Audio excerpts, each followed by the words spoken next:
Alhamdulillah wa syukurillah wassalatu wassalamu ala rasulillah wa ala alihi wa sahbihi wa mawala. Segala puji hanya milik Allah Subhanahu wa ta'ala yang memberikan kesempatan, waktu, tenaga, pikiran kepada kita menghadiri kegiatan ini. Salawat dan salam semoga tercurah limpah kepada Habibana wa Nabiyana Muhammad sallallahu alaihi wasallam, pada keluarganya, para sahabatnya, tabi'in, dan kita semua yang berharap mendapatkan syafaatnya. Yang kami hormati Bapak Kepala Sekolah, yang kami hormati Bapak dan Ibu Wakil Kepala Sekolah, dan rekan-rekan guru yang berbahagia. Pada kesempatan ini kami ucapkan banyak terima kasih yang sebesar-besarnya, sebanyak-banyaknya kepada Bapak dan Ibu rekan guru untuk menghadiri kegiatan ini dalam rapat dan perencanaan diseminasi budaya positif di sekolah, lingkup lebih kecilnya di kelas. Mudah-mudahan acara ini dapat berjalan dengan lancar dan dapat memetik hasil yang positif. Maka oleh sebab itu, mengawali kegiatan ini kita buka bersama-sama dengan tulus membacakan basmalah. Untuk selanjutnya, sambutan dari Bapak Kepala Sekolah pada yang terhormat Bapak Dr. Anas Lili Hamdi MPD, silakan. Terima kasih. Bismillahirrahmanirrahim. Assalamualaikum warahmatullahi wabarakatuh. Alhamdulillah, alhamdulillah wa ni'matillah, la haula wa la quwata illa billah, ma ba'du. Pertama-tama saya ucapkan banyak terima kasih dan apresiasi setinggi-tingginya untuk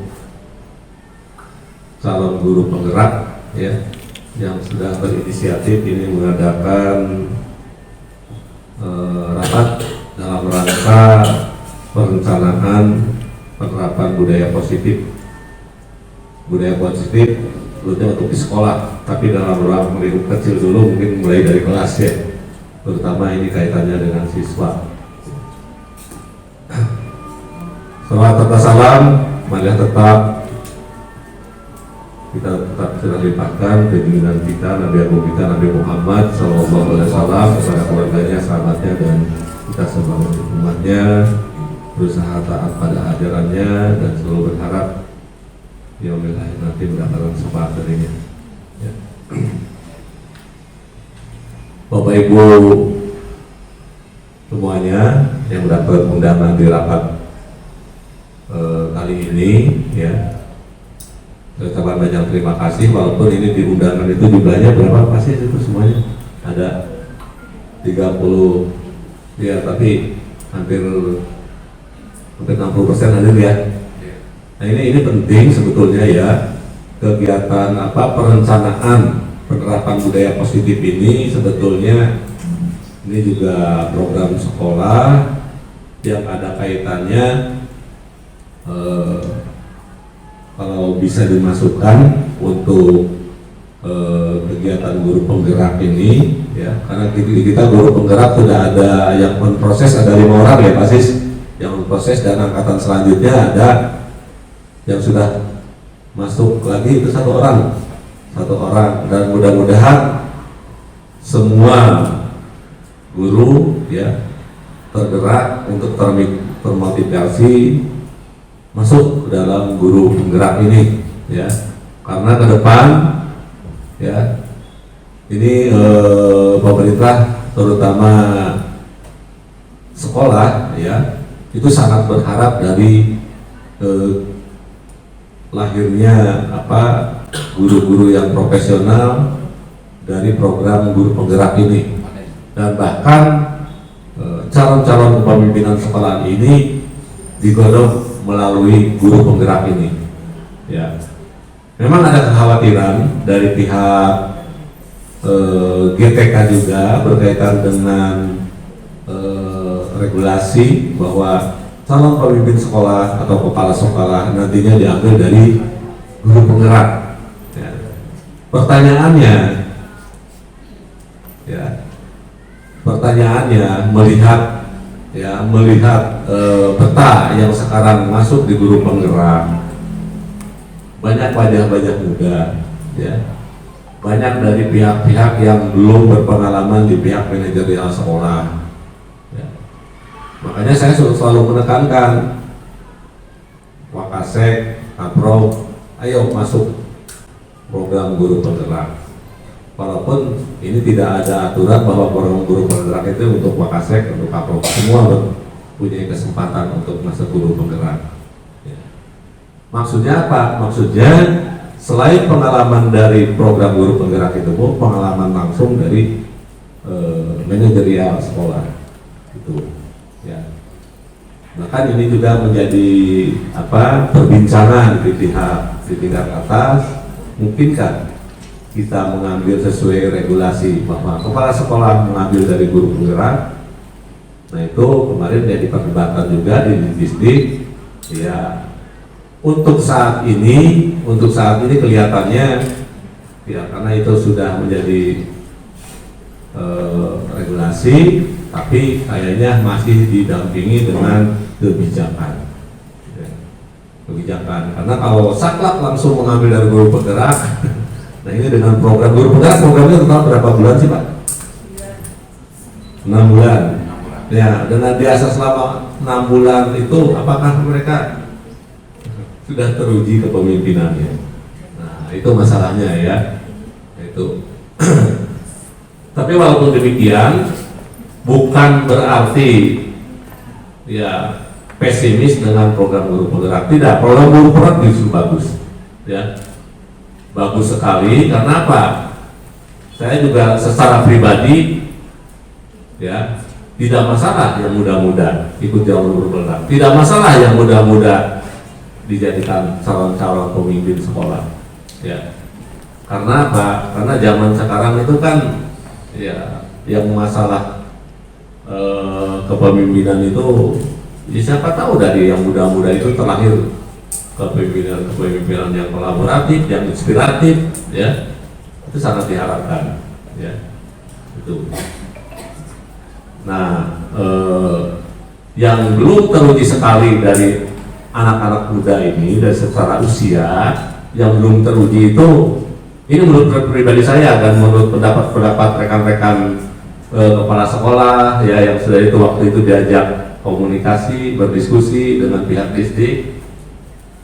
Yang perlu diasah sekali dari yang muda-muda ini adalah ya, mentalnya. Untuk seorang pemimpin itu memang tidak mudah untuk mengasah mental ini, ya, karena kepemimpinan ini sangat berkaitan sekali dengan yang tadi yang dikatakan karakter, ya, dan karakter itu di salah satu di dalamnya adalah mental itu, tuh, ya, tuh.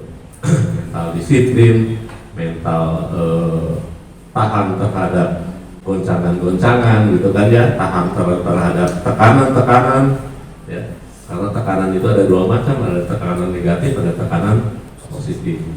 Nah, itu ya. Jadi saya harap, saya senang sekali kalau di SMK Negeri 3 ini lebih banyak yang menjadi guru-guru penggerak, ya, walaupun Bapak Ibu sekalian masuk jadi guru penggerak bukan semata-mata saya ingin jadi pemimpin lalu masuk guru penggerak. Tidak seperti itu. Masuk guru penggerak itu yang menjadi guru yang profesional gitu ya. Itu. Nah, apakah nanti kita nasibnya mau jadi kepala sekolah atau tidak? Nah, itu bonusnya. Nah, itu kan nasib ya.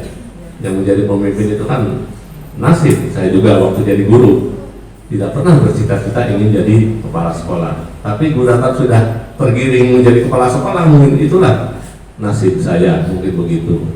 Ya, itu.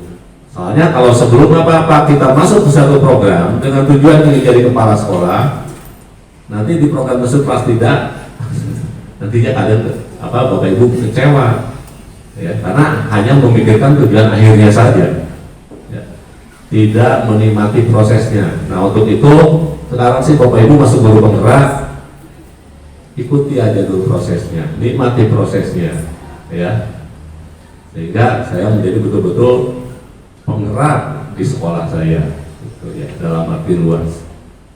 Jadi selamat yang sudah menjadi guru penggerak, yang belum silakan persiapkan diri untuk masuk menjadi guru penggerak, ya, walaupun untuk registrasinya membutuhkan ekstra waktu yang lumayan, ya, karena waktunya sangat terbatas kemarin itu. Iya, seleksinya lumayan panjang, dan itu juga dalam rangka membutuhkan mental yang baik. Dalam seleksi saja sudah membutuhkan mental yang baik, apalagi prosesnya begitu, ya. Dan saya juga sebetulnya termasuk SMK 3 ini kalau bisa dimasukkan ke basis, ya, budaya, karena sekolah kita, saya sudah menjadi kepala sekolah yang bersertifikat kepala sekolah berintegritas, ya, punya kewajiban untuk menerapkan sekolah yang dipimpinnya sebagai sekolah yang berintegritas. Nah, ini salah satunya, tolong bisa diprogramkan sekolah berintegritas itu melalui budaya positif ini, budaya positif ini, ya. Sekolah berintegritas ini Pak Karsadi, dimulai dari tahun ajaran baru sekarang ini kita programkan untuk membuat semacam papan-papan tulisan begitu, ya, budaya anti korupsi, budaya anti gratifikasi, dan selain bagainya melalui kata-kata dulu di tiap lingkungan sekolah, ya, katakan tidak untuk narkoba, misalnya katakan tidak untuk gratifikasi dan sebagainya. Ini diprogramkan kan buat kalimat itu, ya, sehingga tujuan sekolah kita, bahwa sekolah kita adalah sekolah yang berintegritas ini bisa terbudayakan begitu melalui penerapan budaya-budaya yang positif itu, dimulai dari kelas berkaitan dengan anak, ya, dimulai dengan keluar dari kelas, lingkungan sekolah begitu, ya. Insya Allah dengan terbudayakannya budaya-budaya positif, termasuk budaya integritas yang baik sekolah kita, ya, pihak eksternal nantinya akan ikut terbudayakan oleh lingkungan sekolah kita, ya. Apakah yang wartawan yang tujuannya hanya minta-minta dia akan malu sendiri kalau kita budaya positifnya itu memang sudah baik. Budaya yang kuat terbentuk di internal sekolah itu akan mempengaruhi pihak eksternal yang belum terbudayakan dengan positif, ya. Insya Allah akan terbentuk seperti itu, ya. Saya ucapkan terima kasih. Dan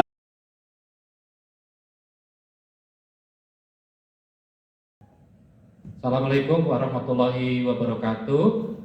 Pada Bapak Kepala Sekolah yang saya hormati, pada Bapak Ibu Wakil Kepala Sekolah yang saya hormati, kepada teman-teman guru, teman sejawat, dan tenaga kependidikan SMK Negeri 3 Kuningan yang saya hormati. Tadi Pak Kepala Sekolah sudah memberikan pengantar bahwa pada kegiatan ini kami dari calon guru penggerak SMK Negeri 3 Kuningan akan menyampaikan sosialisasi budaya positif hasil pendidikan kami, dan kami harapkan hasil sosialisasi ini nanti berdampak baik pada proses atau sistem pembelajaran yang ada di SMK Negeri 3 Kuningan. Baik Bapak Ibu, saya mulai, izin saya berdiri.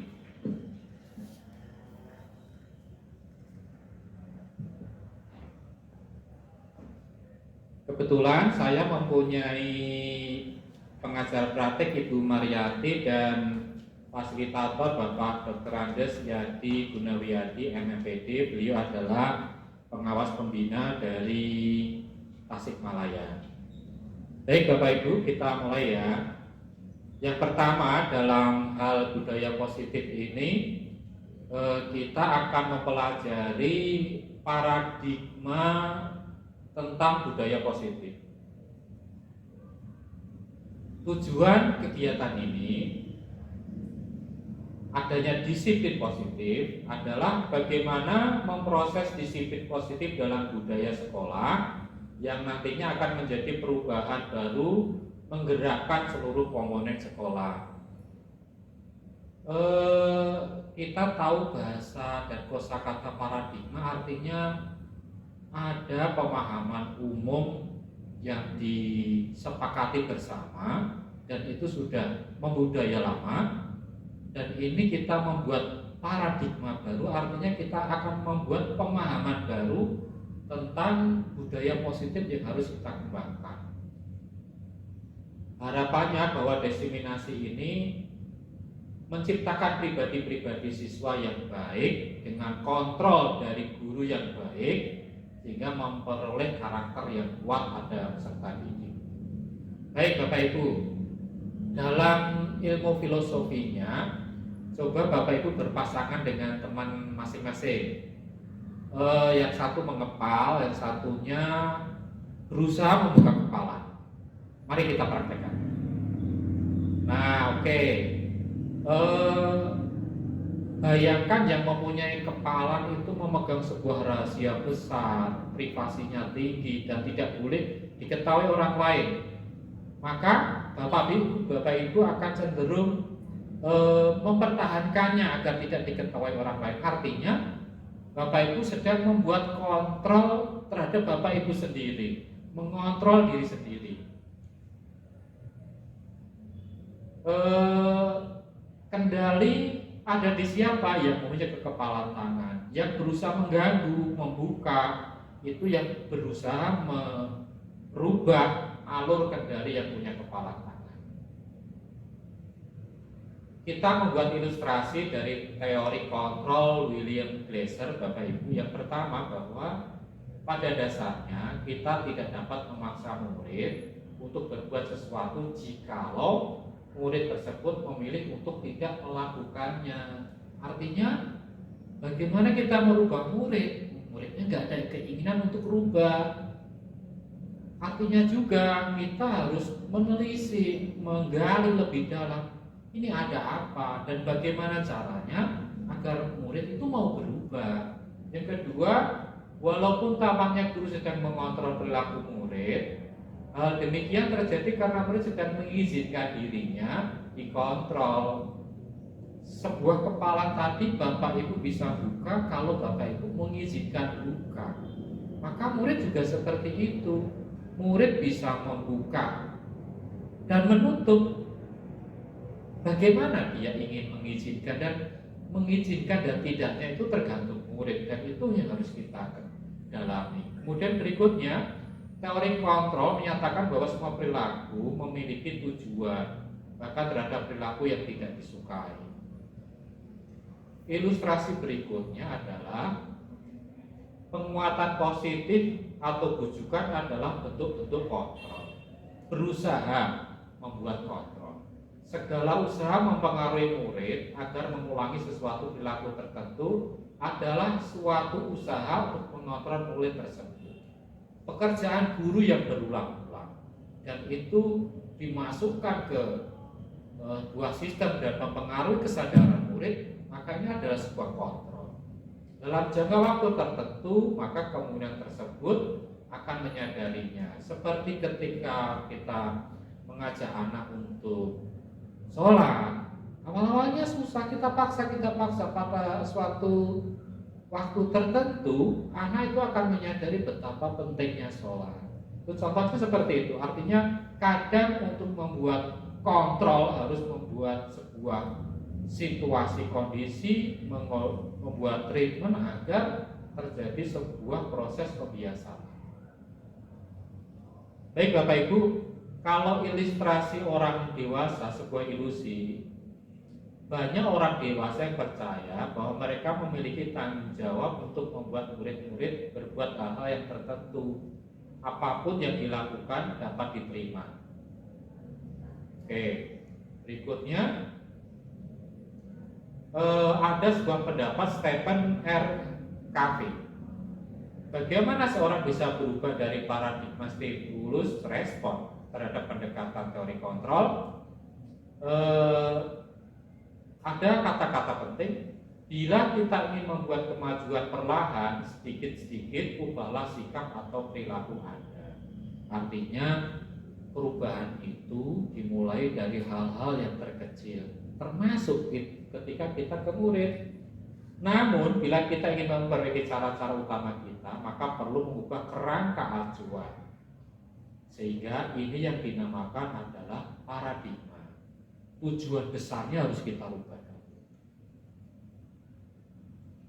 Ujungnya dari pembiasaan-pembiasaan itu adalah sebuah disiplin baik, disiplin positif, karena makna disiplin ini akan banyak diterjemahkan.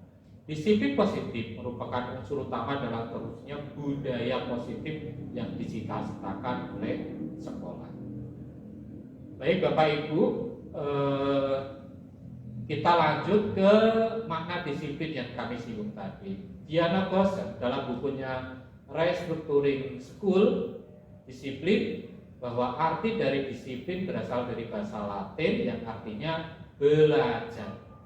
Ini agak berbeda dengan yang kita terima selama ini, bahwa disiplin cenderung kita artikan sebuah pemaksaan pada subjek agar mematuhi sebuah peraturan.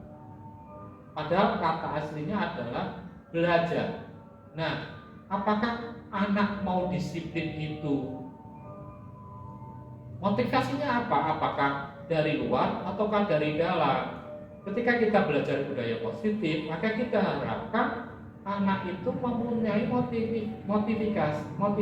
motivasi dari dalam, artinya motivasi intrinsik bukan ekstrinsik.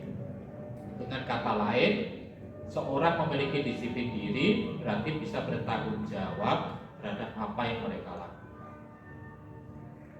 Baik, demikian yang saya sampaikan terkait dengan perubahan paradigma. Mudah-mudahan Bapak Ibu ada yang diterima dan nanti beberapa pertanyaan yang ingin disampaikan bisa disampaikan pada akhir sesi. Saya lanjutkan Bapak Ibu untuk slide berikutnya, bagaimana kita memahami atau pengalaman budaya positif di sekolah kita. Ketika kita tadi sudah mendefinisikan disiplin itu adalah sebuah belajar, sekarang bagaimana kita harus memaknai disiplin positif di sebuah lembaga.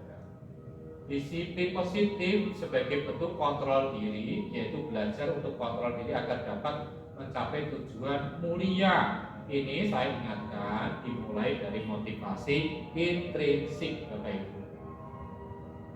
Agar disiplin positif itu berjalan, maka anak-anak kita harus kita kenalkan bahwa kehidupan ini ada istilah kebajikan yang disepakati, artinya kebajikan universal. Siapapun itu akan mengakui bahwa itu adalah sebuah kebajikan. Tidak usah dipaksa, sudah tidak usah dikondisikan, orang akan mengakui kebajikan universal. Sebagai contoh, ada bunga mawar yang mekar merekah indah, maka siapapun itu akan suka, karena itu kebajikan universal, nilai-nilai universal. Ketika ada orang kelaparan dibantu, saya yakin semuanya akan sepakat karena itu kebajikan universal. Itulah yang harus kita tumbuh kembangkan ke anak, agar anak kemudian membuat kesepakatan bahwa banyak nilai kebajikan universal yang bisa dikembangkan dan kemudian disepakati di lingkungan sekolah. Baik Bapak Ibu, contoh ketika kebajikan universal itu ada di profil pelajar Pancasila, yang pertama beriman, bernalar kritis, kebinekaan, bergotong royong dan kreatif.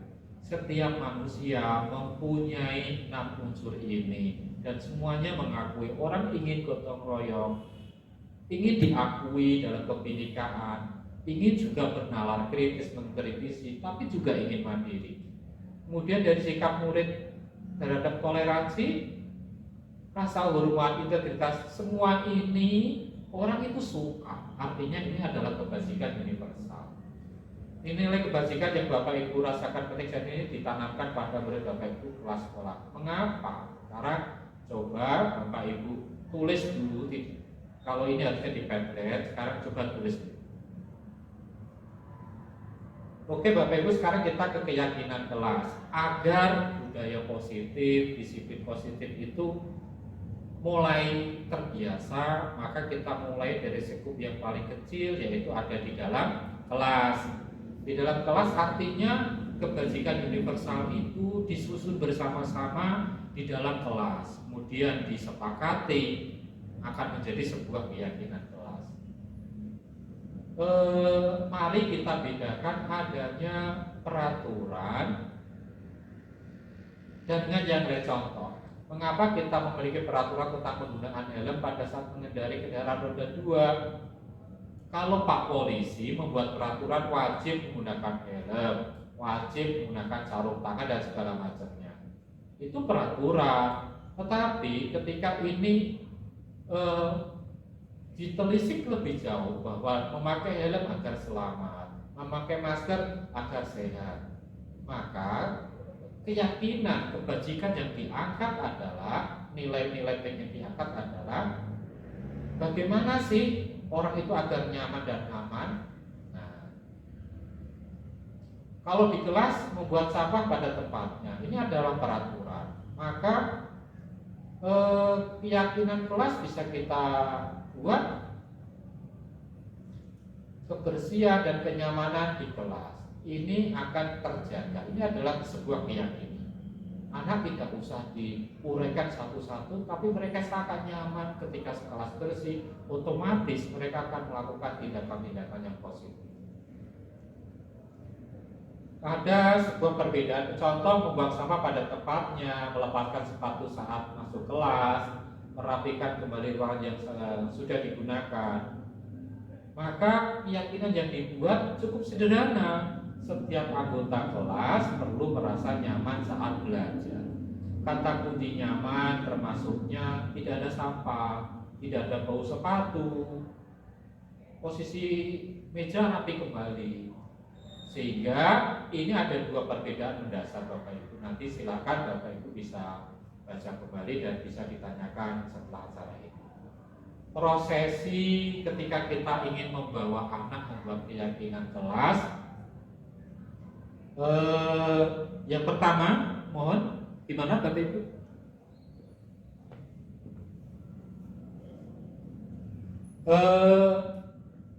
Semua warga kelas dilibatkan, kemudian menggunakan kalimat positif dan narasi-narasi yang disampaikan anak itu kita tinjau kembali relevan atau tidak. Ini alur-alurnya. Contoh, tidak memotong pembicaraan teman, artinya termasuk dalam skup menghormati semua orang dan barang orang lain. Contoh juga datang tepat waktu, artinya bekerja dengan baik dan tekun. Ini contoh-contoh, ini adalah sebuah narasi-narasi yang diusulkan anak, nilai kebajikan yang muncul dan keyakinan kelas yang bisa kita buat. Maka keyakinannya, kami meyakini bahwa sangat penting untuk menghormati semua orang dan barang milik orang. Contoh, bisa dipahami Bapak Ibu ya, ini adalah sebuah proses keyakinan kelas ini. Kalau kita tekankan ke anak, maka betapa anak itu tidak merasa terancam. Anak itu akan santai, rileks, termotivasi untuk membuat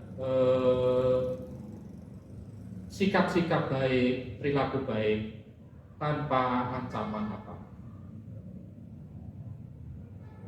Baik Bapak Ibu, ini contoh Padlet yang telah dikumpulkan oleh anak. Baik, slide berikutnya adalah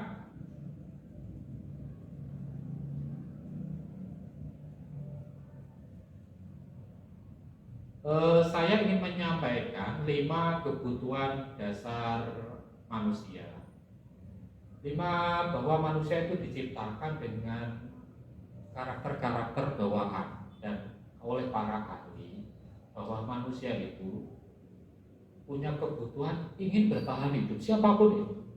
Mereka butuh kasih sayang, mereka ingin diterima di sebuah komunitas, mereka ingin bebas berekspresi, mereka ingin senang, dan mereka ingin menguasai. Itu adalah sifat-sifat dasar manusia.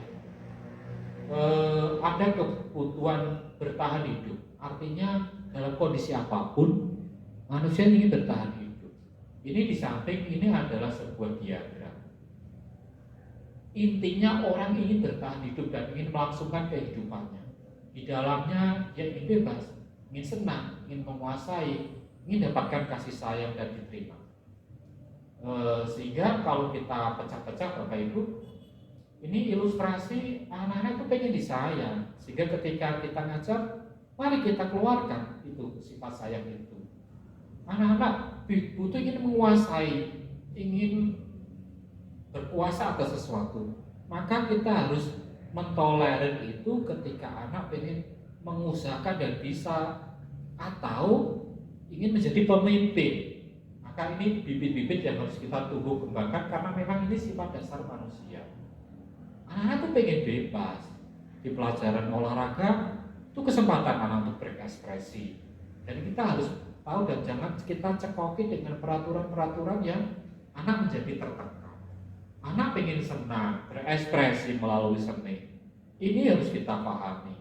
Sehingga peraturan-peraturan atau tata tertib yang selama ini kita pakai harus kita restrukturisasi lagi agar mengakomodir 5 kebutuhan manusia tadi, sehingga anak-anak nggak merasa ditekan, dikontrol atau di setting, sehingga padahal mereka sebetulnya punya sesuatu yang sumber daya yang lebih dari yang kita bayangkan. Baik Bapak Ibu, dari budaya positif yang telah disepakati tadi, kalau berjalan ternyata anak akan peduli dengan bekerja sama. Contoh, anak melihat tanaman bunga layu, mereka akan tumbuh sendiri, mereka tanam sendiri. Contoh, ketika upacara, mereka tidak usah disuruh, mereka akan berbaris sendiri. Ketika datang, mereka menggunakan jalur hijau, mereka tidak harus diawasi. Mereka akan menjaga kebersihan, tidak harus dipantau guru. Nah, ini kita dambakan ini terjadi di sekolah kita, sehingga paradigma lama, ancaman, hukuman, sanksi sedikit demi sedikit kita harus tinggalkan untuk menuju budaya yang positif. Begitu Bapak Ibu.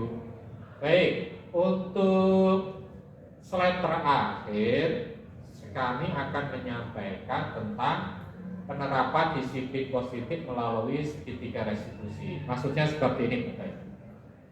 Suatu saat kita itu sebagai guru sering mendapatkan masalah-masalah yang unik, karena tidak selamanya kita ngajar itu mulus-mulus saja ya. Ada anak bermasalah. Penanganan anak bermasalah itu ketika hari-hari kemarin kita main hajar, main sanksi, main hukum, kita tidak melihat latar belakang segala macamnya, maka ini adalah paradigma baru yang harus kita ketahui.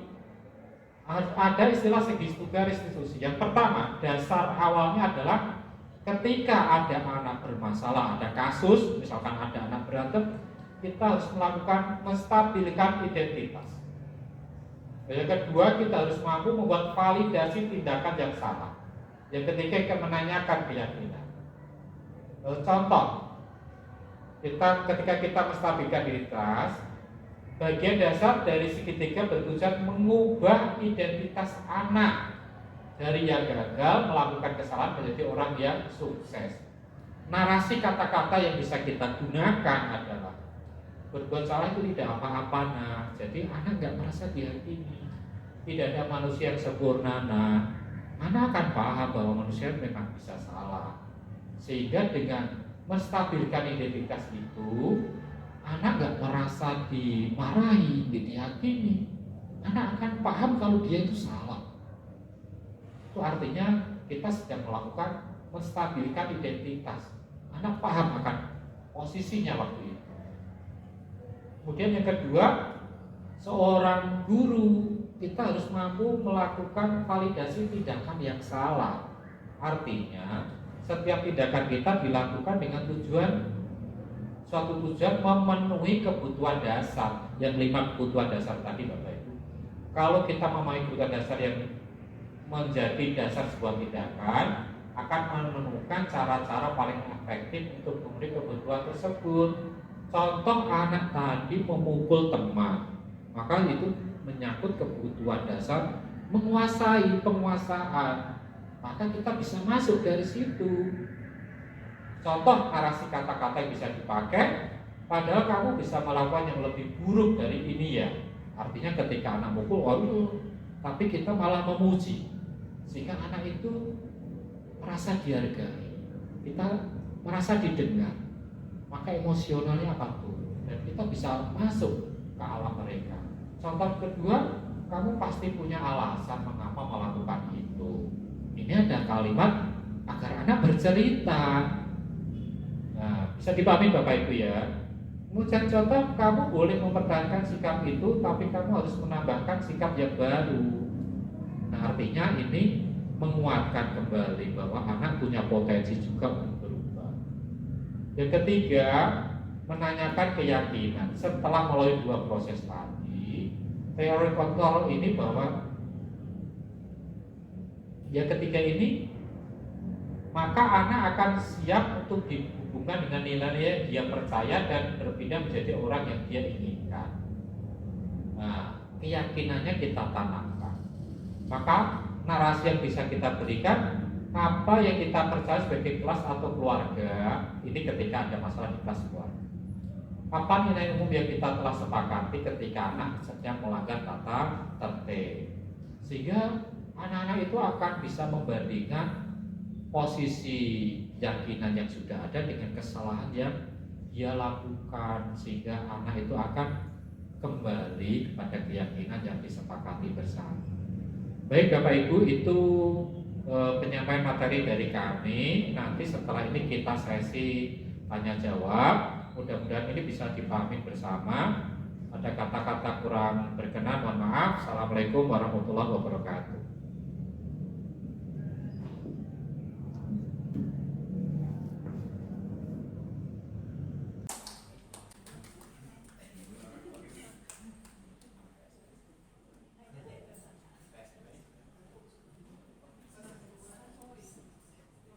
Maaf ya, sambil ngatur-ngatur nggak apa-apa ya? Boleh Pak.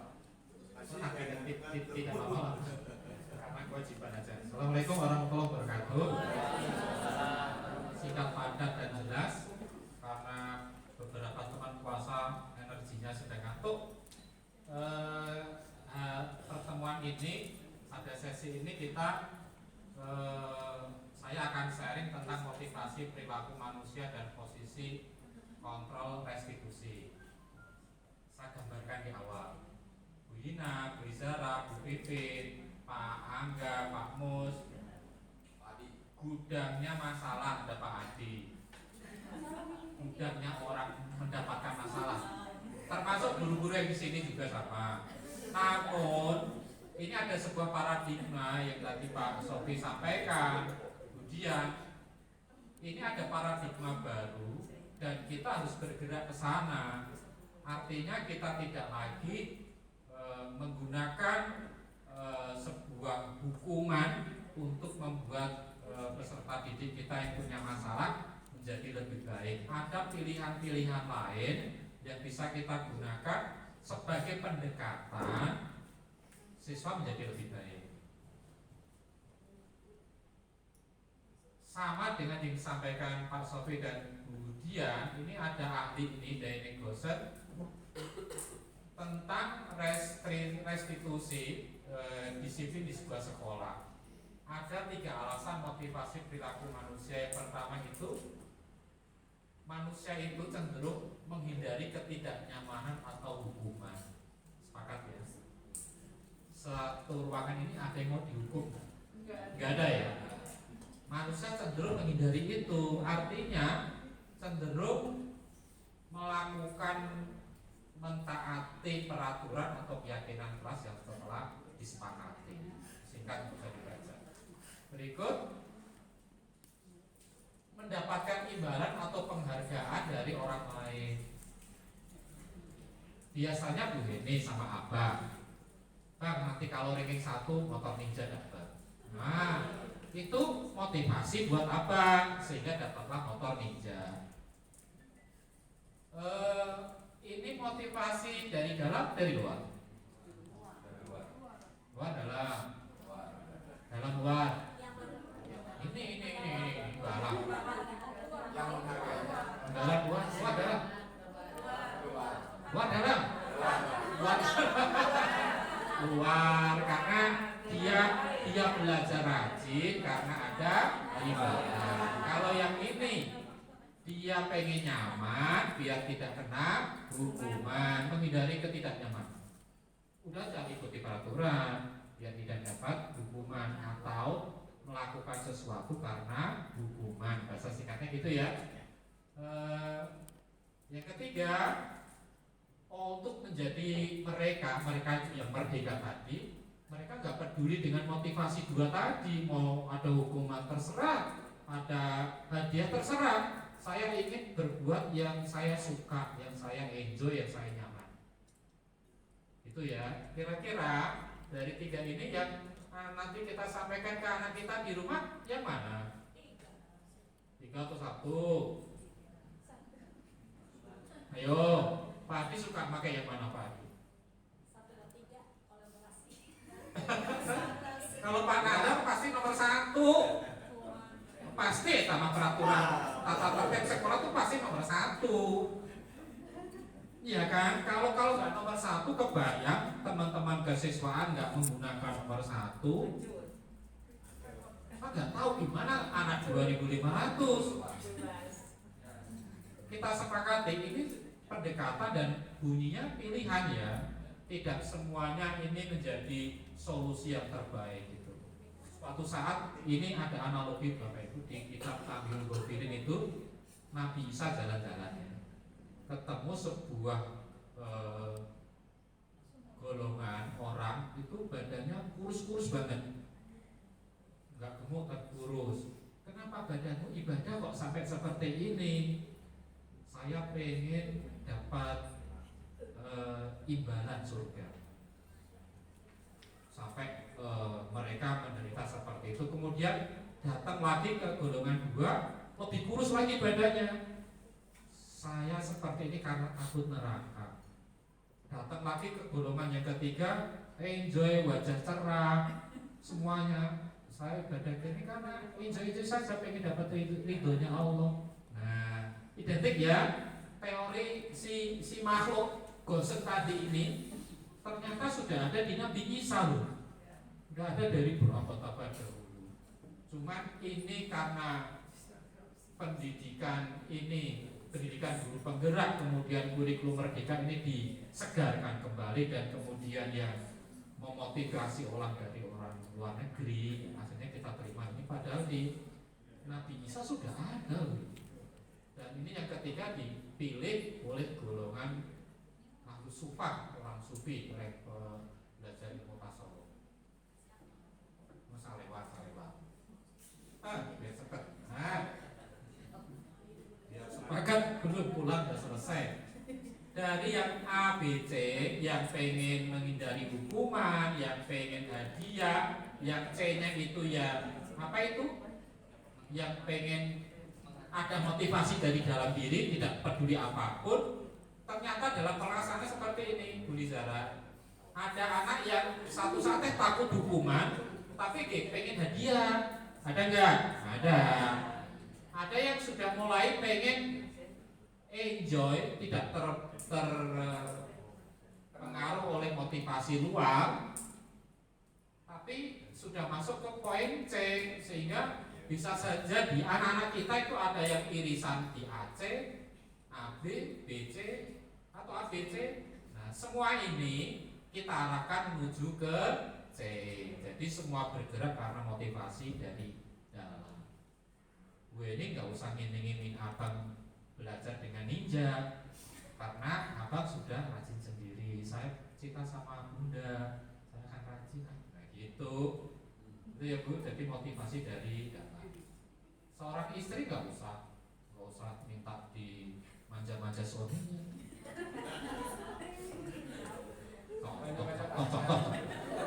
Seorang suami juga nggak usah. Itu kebalikannya lah. Artinya kita memotivasi diri kita dari dalam ya. Istri nyiapin makanan nggak usah takut dengan suaminya. Suami ngasih nafkah nggak usah takut kakek-kakeknya. Ada anak kecil. Berikut posisi kontrol restitusi. Ini nanti akan banyak disinggung Bu Wiwi, cuman saya sedikit aja.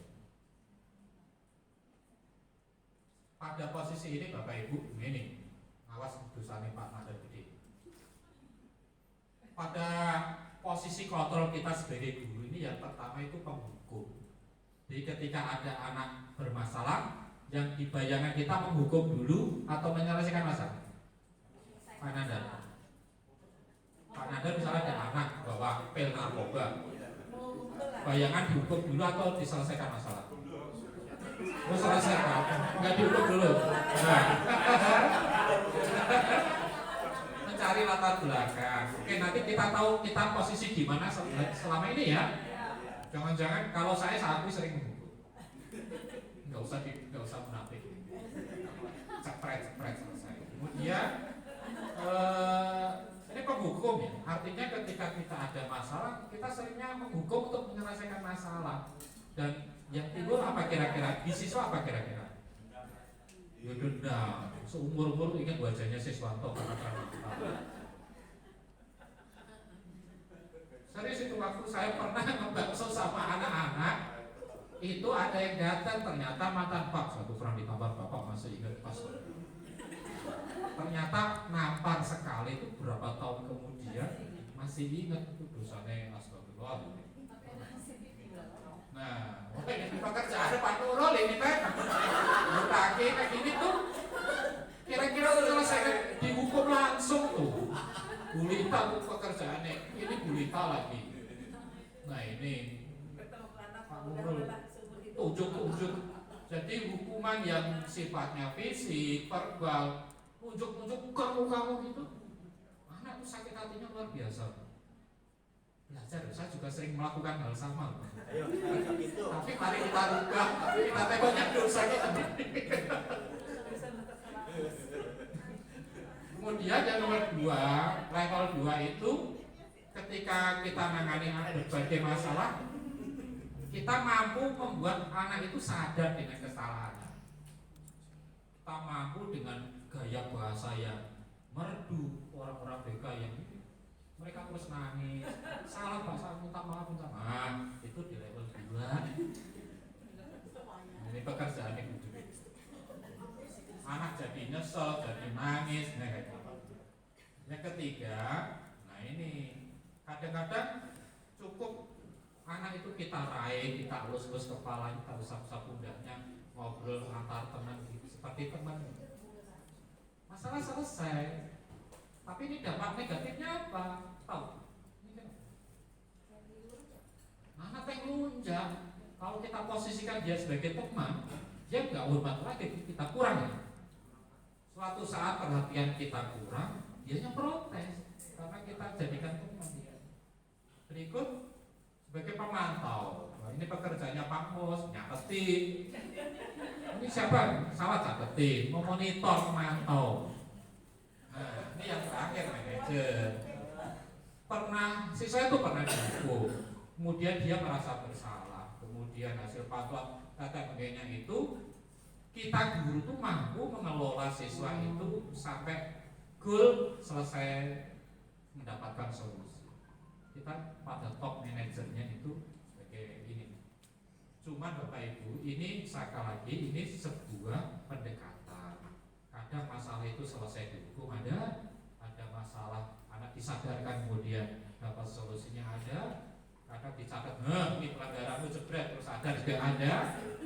Ada yang kadang terapi BK dari A sampai Z baru selesai. Nah itu BK sedang melaksanakan posisinya sebagai manajer. Ini teman-teman BK yang sering melakukan ini. Hukum tak mempan, suruh lapi lapangan, lari lapangan tak mempan. Hukum industri geus tak rubah-rubah. Konseling duaan di kamar udah, nangis-nangis sampai dipersandung sudah. Terakhir, anak tuh baru sadar ini posisi manajer terakhir udah melalui semua proses. Mudah-mudahan sih kita semuanya mampu di posisi ini ya. Artinya kita sabar melalui tahapan-tahapan. Narasi kata-katanya ini tidak usah saya sampaikan singkatan saja. Ini kan Bapak Ibu nanti bila mana ada hal-hal yang kurang jelas bisa ditanyakan di akhir sesi.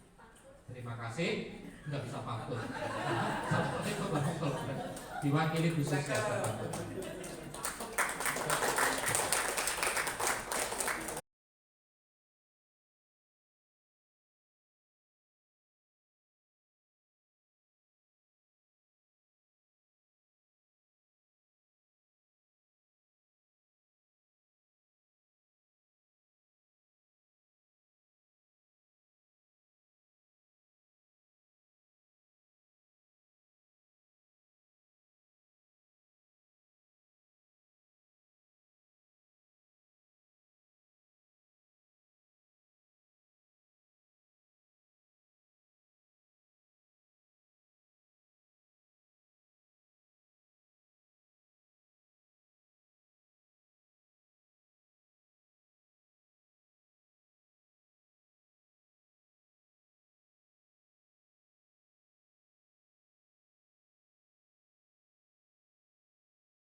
Riki, tahu kenapa saya panggil?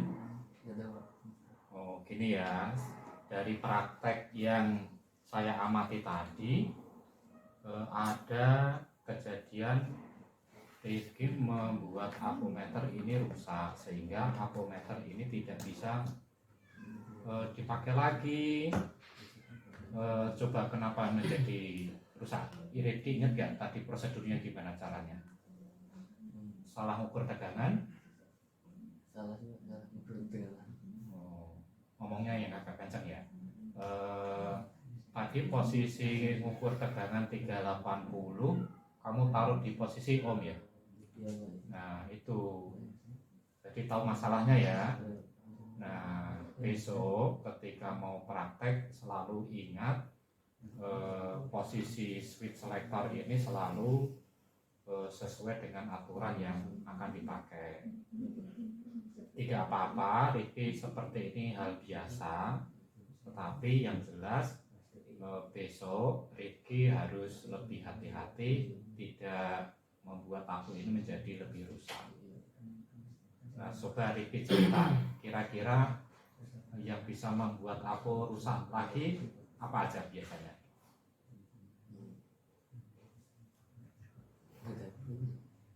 Pakai ukur ohm, dipakai ukur tegangan, kemudian ukur tidak sesuai batas ukur. Misalkan Riki mau ukur 380 volt, tapi batas ukur Riki yang 50 volt. Jadi ininya nanti jadi rusak.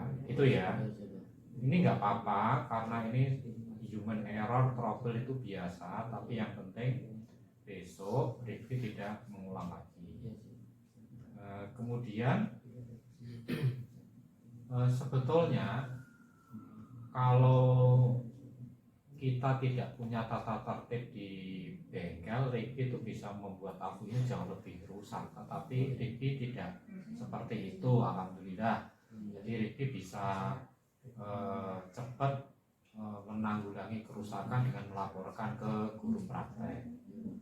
Nah, besok yang ketiga, besok tolong ketika praktek sebelum mengukur tegangan pastikan ininya sudah sesuai batas ukur. Pertama, Ricky harus ikuti SOP praktek, kemudian bertanya kepada guru praktek, dan ketiga harus melihat job sheet. Itu tata tertib bengkel yang harus kita patuhin ya. Ini termasuk keyakinan kelas yang ada di pelajaran kita. Itu Ricky, mudah-mudahan tidak terulang lagi ya, dan selalu semangat untuk belajar. Kejadian ini jangan menjadi malas untuk belajar dan selalu semangat menjadi lebih baik lagi. Oke, terima kasih ya. Bisa kembali ke kelas lagi.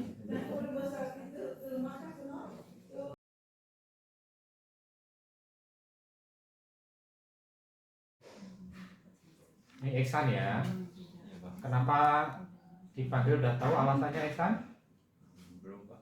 Belum tahu. Iksan ini kita sudah praktek di job 5.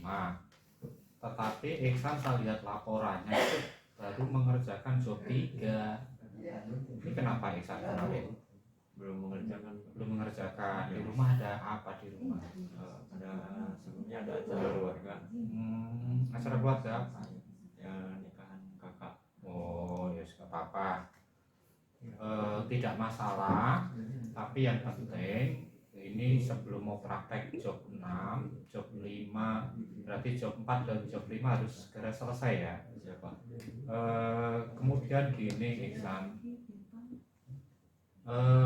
saya lihat Iksan itu pintar, rajin, tapi mungkin karena gara-gara ada keperluan keluarga Iksan tidak sempat mengerjakan tugas.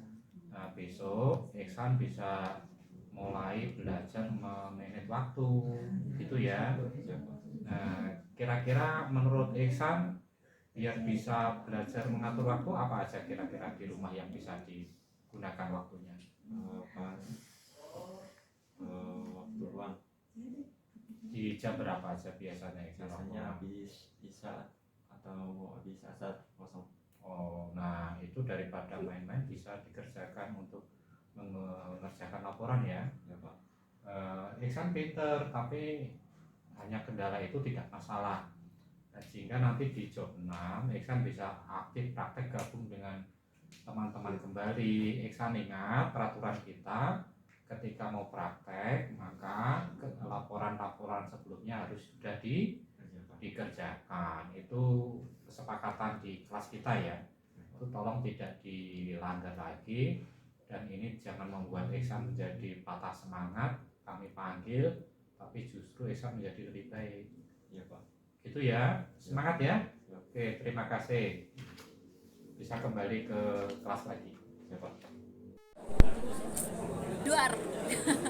Jadi kesannya gitu loh Pak Bu, kayak menampar paradigma saya atau mindset saya yang memang masih memberlakukan pembelajaran tradisional seperti itu, yang masih memaksa murid, masih bertindak seolah kita itu paling benar gitu loh.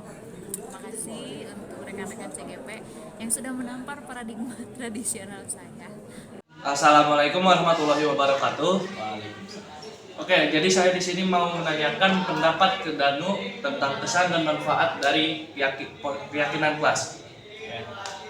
Tentang kesan saya untuk pembuatan keyakinan kelas ini sangatlah bagus, dikarenakan dengan adanya keyakinan kelas ini maka kelas saya yaitu 10 TKP 1 bisa menjadi kelas yang lebih disiplin, taat pada aturan, dan tentu saja taat kepada guru, dikarenakan ada keyakinan kelas ini yang pasti semua murid-murid harus menaati keyakinan tersebut.